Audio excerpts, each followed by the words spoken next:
The recent off-year elections showed us just how inaccurate polling can be when Democrats overperformed, even in deep red states.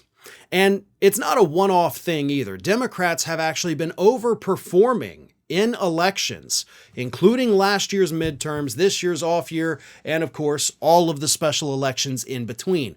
Sometimes with progressives getting elected in deep red areas like in Jacksonville, Florida.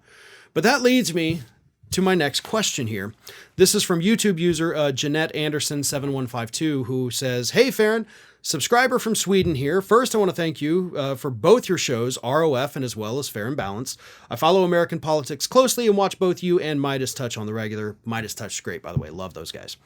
You're savvy when it comes to political strategies, so perhaps you can make sense of the discourse between President Biden's low approval ratings in polls and the trend of recent victories for Democratic Party when it comes to stateside. It just doesn't compute. And I can't understand the Biden bashing, considering his track record of getting the U.S. back on its feet and marching forward after diaper dump Donald's disaster years."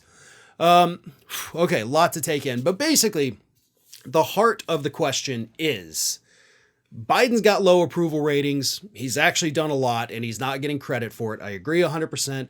Pap and I actually just did a segment about that recently. So I'm not going to, rehash all of that. But the part about the Democrats overperforming in the elections when the polls are like, oh, we're mad at Democrats and Biden's. Yeah, it doesn't make sense. Except that it also makes perfect sense. Because when did Democrats start overperforming?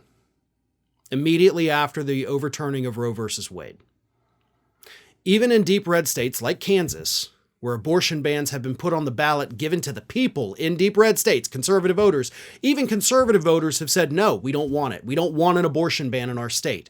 Everywhere reproductive rights and reproductive health freedom for women has been put on the ballot, the voters have chosen freedom. And that, of course, is helping the Democrats. So as long as those voters continue to turn out, we will continue to see Democrats overperforming, regardless of what those idiotic polls are telling us on a daily or weekly basis. The overturning of Roe, again, even in deep red states, was a shock to this country. And of course, it was followed immediately by all these red state abortion bans that aren't sitting well with voters. And that's why Republicans got trounced in, the off-year elections a couple weeks ago. And it's going to continue to happen. Do you know why? Because Republicans aren't going to write the course. They're not going to figure this out and say, okay, let's stop talking about abortion. You've got swing state Republicans in Congress right now, according to a new report from Politico out last week, that are begging their counterparts, stop talking about abortion, stop doing it, stop pushing it, it's killing us. They get it, they understand, but too many in the rest of the party don't. And they're going to keep running on that issue. They're not going to be introspective. They're not going to say, well, wait a minute, we are screwing up with this messaging here. They're going to keep doing it because they've been doing it for 40 years, more than 40 years at this point. It is their brand. It is their talking point, and it's going to continue to cost them. And as long as they do that, Democrats will overperform regardless of what the polls are telling us.